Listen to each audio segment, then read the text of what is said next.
Okay, greetings one and all. Hope you had a great day. I have some pretty bad news, some disappointing news that major candy companies are swapping out cocoa for cheap fillers. So I'm not sure if they're going to put it on the packaging, but I know that we're going to have to really uh, look into this heavily to find out what are the cheap fillers going to be and if we're going to keep buying chocolate. I do buy dark chocolate here and there. I do buy plant-based chocolate milks. That would be horrible because the milks are already mixed with a few things.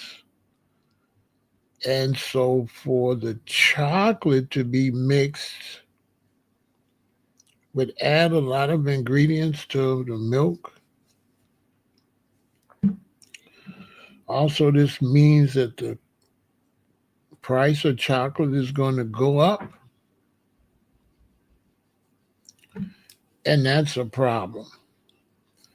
Every now and then, when I'm in Whole Foods, I buy Justin's dark chocolate almond butter cups and the cashew butter cups, especially when they're on sale. They're like $2.60 each, and you only get two in there, so I don't buy them much.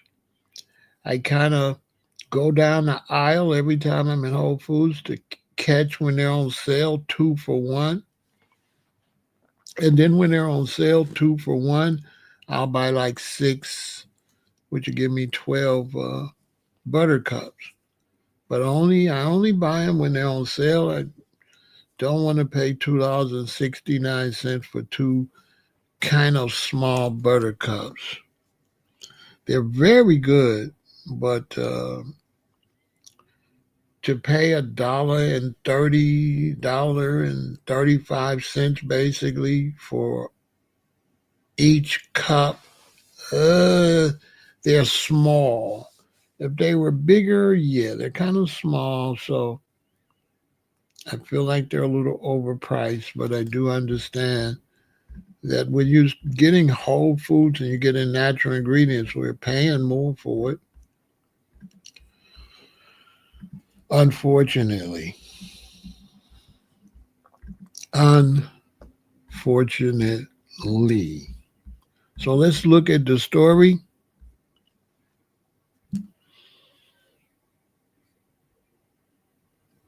Candy makers replace real chocolate as cocoa prices soar.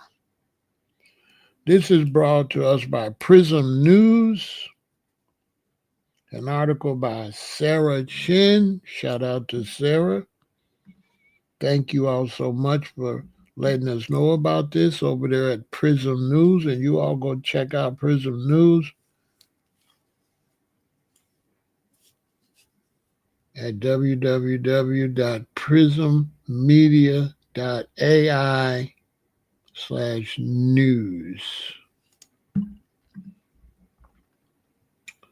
So, facing rising costs driven in part by climate shocks, major candy makers are increasingly swapping real chocolate for cheaper substitutes, a shift that could reshape product formulations, farmer incomes, and consumer expectations. The move highlights how climate driven commodity stress is forcing both supply chain adjustments and policy debates about sustainability and food standards. And they're showing the climate change. says roughly 7% of global cocoa grown in West Africa. Rising temperatures and changing rainfall threatens crops. I know Ghana has been having lots of problems with its cocoa. Lots. Candy companies are quietly altering what goes into familiar treats as cocoa markets feel mounting pressure from climate disruption. Faced with tighter supplies and higher raw material costs, some manufacturers are turning to compound coatings and vegetable fat blends to mimic chocolate's texture and flavor while avoiding the full cost of cocoa, butter, and chocolate liqueur. Cocoa production is concentrated. Roughly two-thirds of the world's cocoa comes from the Ivory Coast and Ghana, where increasing temperatures, erratic rainfall, and pest pressures have reduced yields and raised production risk. Studies tracking the industry's long term outlook suggest climate change could shrink the land suitable for traditional cocoa cultivation substantially over the coming decades, forcing a structural tightening of supply even as demand for chocolate rises in China, Southeast Asia, and other emerging markets. The price signal has been noticeable. Cocoa has been volatile and reached multi year highs over recent years, driving up input costs for confectioners already grappling with broader food inflation.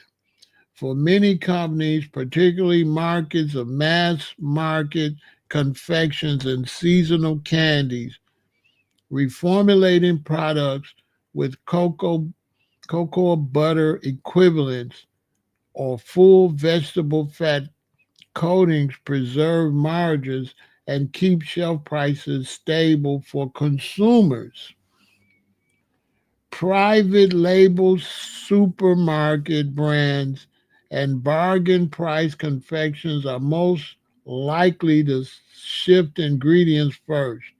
Industry analysts say while premium chocolaters generally resist substitutes to protect brand identity, substitutes are not without controversy. Cocoa butter equivalents often rely on oils such as palm oil, which carries its own sustainability baggage because of links to deforestation and biodiversity loss in producer countries. Replacing cocoa also raises questions about nutrition and labeling. When a bar or coating no longer contains a specific level of cocoa solids, regulators and consumers may demand clearer disclosure and potentially new categories on packaging. Markets differ. Some jurisdictions have long allowed vegetable fats in chocolate under defined labeling rules. Others preserve a stricter definition of chocolate, complicated multinational product strategies. The shift has important implications for farmers and for climate and trade policy. In the near term, higher cocoa prices can boost farmers' income, but volatility and long term yield volatility can undercut investment in substantial farming practices. Cocoa smallholders who depend on annual harvests face increased exposure to extreme weather events and pests.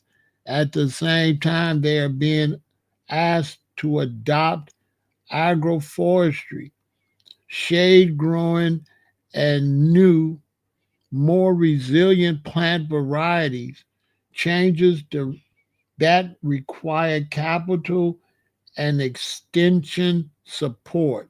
So they're going to end up having to spend more money as they try to save the crops from pests, from natural environment, from natural disasters, and adapt to the new environmental standards and rules, basically.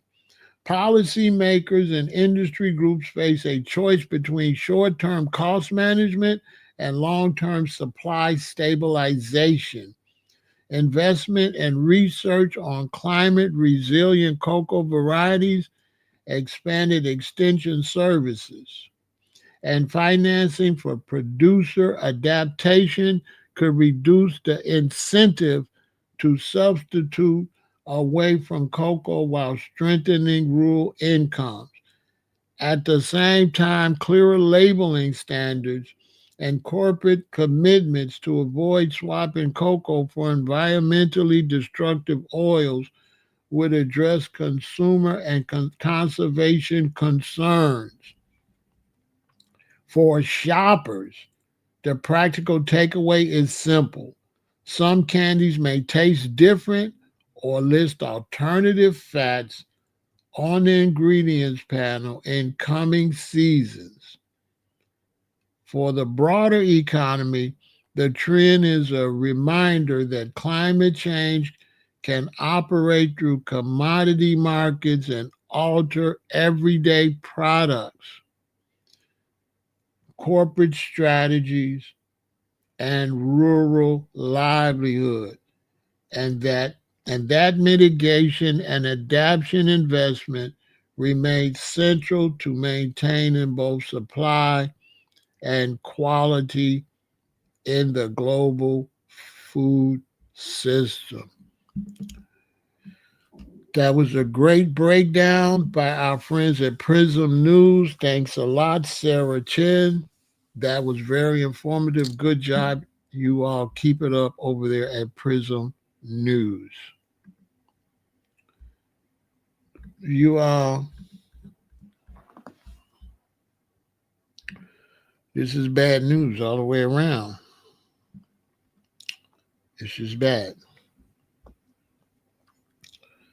Bad, bad, bad, bad news all the way around. And I do use chocolate for medicinal purposes and health benefits. Dark chocolate, eating about 1 or 2 ounces of organic dark chocolate every day could have major health benefits.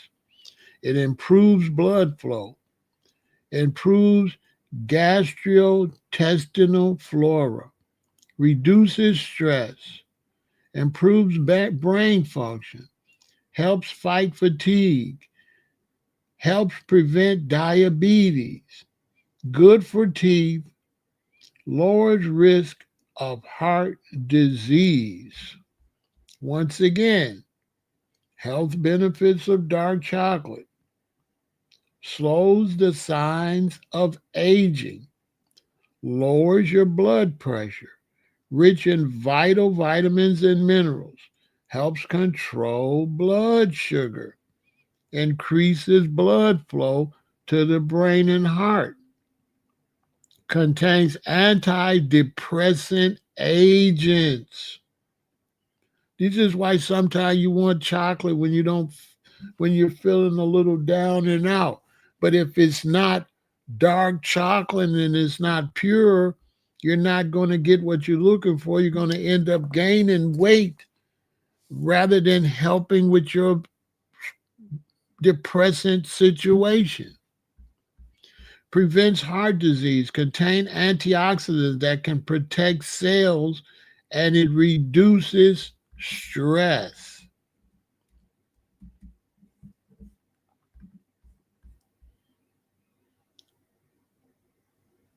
Six reasons to eat more dark chocolate.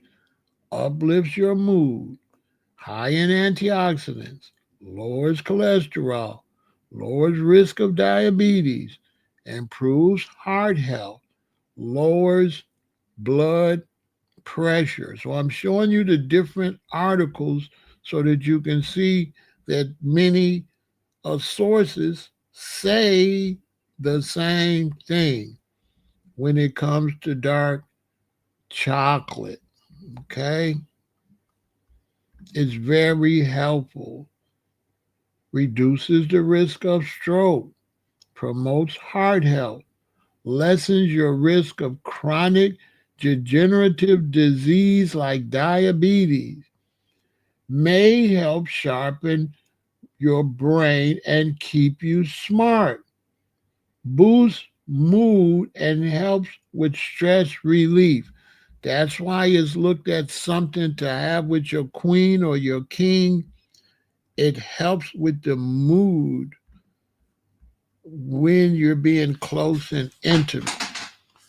When you're being close and intimate, chocolate adds to the soothing feeling. Okay? That's why it's so highly respected and that's why it's always associated with love and relationships, right? A cocoa. Now there's a difference between cocoa and cocoa. Cacao, cacao, CACAO, cacao is the raw, unroasted cacao bean in the purest form of chocolate. Cacao beans are full of antioxidants, fiber, and magnesium.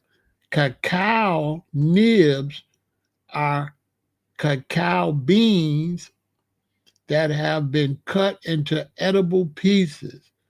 Cacao paste is made from cacao nibs that have been slowly heated. Now, cocoa is made from cacao beans. So you take the cacao beans and you make cocoa. Okay? So cocoa is made from cacao beans that have been roasted and turned into powder. Cocoa is similar in appearance to cacao, but it has been heated and is more bitter. Now, chocolate is made from cacao mass, cocoa butter, sugar, and sometimes milk powder. So we'll use almond milk or coconut milk powder for the plant based people. The ingredients are refined and then mixed and aerated at high temperatures in a process called conching. Conching reduces the acidity of the cacao. So you can see they're all one thing but processed. Okay, a lot of people don't know this information. That's why we're Vegan Intel. We bring you the intel of the food world and health and well being. Okay, now I usually keep this cacao powder in my cabinet. I mix it with my protein drinks all the time.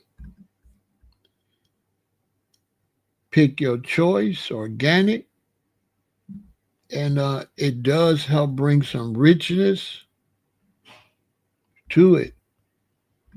So it's always good to know the difference. Cacao comes from raw, minimally processed beans that are cold pressed to make powder.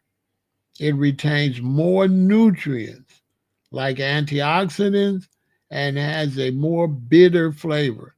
Cocoa made from beans that have been roasted and processed, which diminishes some of their nutritional value but develops a more familiar flavor. Health benefits: rich in antioxidants.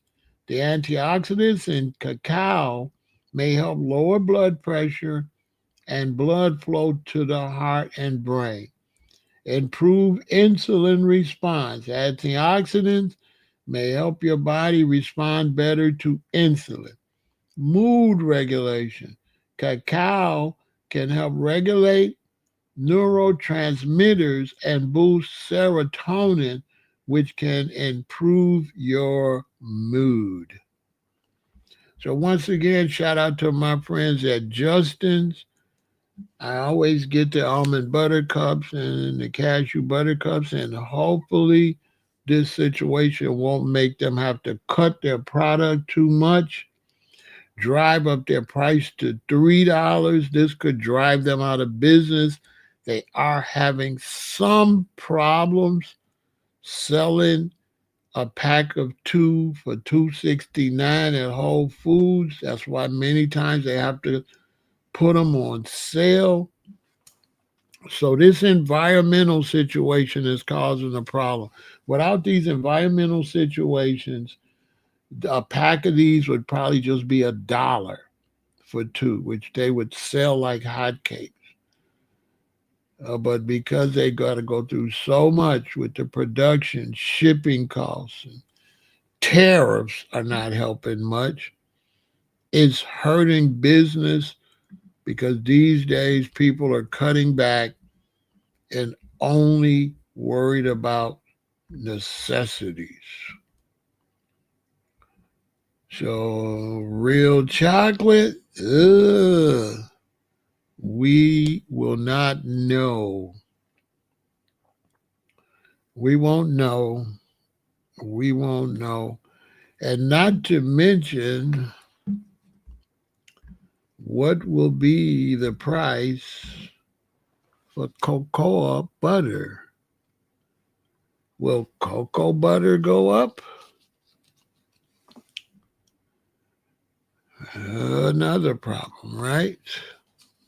Here I have the 100% African cocoa butter, and here I have the 100% cocoa butter. Most likely, they're still both from Africa.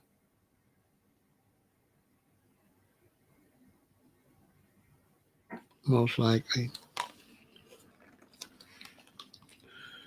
But our cocoa butter could go up in price. Our shampoos and things that use cocoa. It's a lot of things that they use cocoa butter for too. And chocolate is used for a lot. Cakes and pies and all type of candies and baked goods and milks, and boy, oh boy, oh boy, just imagine, chocolate chip cookies, all of these things, the price will go up. And for us that's plant-based, we're going to be hurt because we don't consume milk chocolate typically unless it's plant-based milk chocolate. We mostly try to consume dark chocolate, but it still has to be cut because if it's like 70, 80%, it doesn't taste that well. So when I buy dark chocolate, it's cut in order so it can be flavorful. Because when you start getting into 77% dark chocolate, it doesn't really taste that well. You can buy it in the store, it doesn't taste that well. But the good thing you could do is buy it, get you a pot, melt it, and add your own sweetener and coconut milk and make your own milk chocolate. You could do that. So that's that. I hope you all found this informative. And yes, they are going to go up on the price of our chocolate. So thanks for watching. Make sure you support the channel with the donation. Cash App at Real Vegan Intel, or PayPal at veganintel at Yahoo. Also, hit that like button and definitely subscribe to the channel. Get us up to 1,000 subscribers.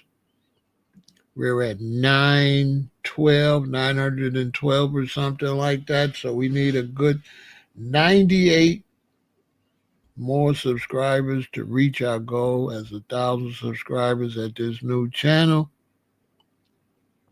And you all make sure that you eat to live. V is for victory, and go vegan.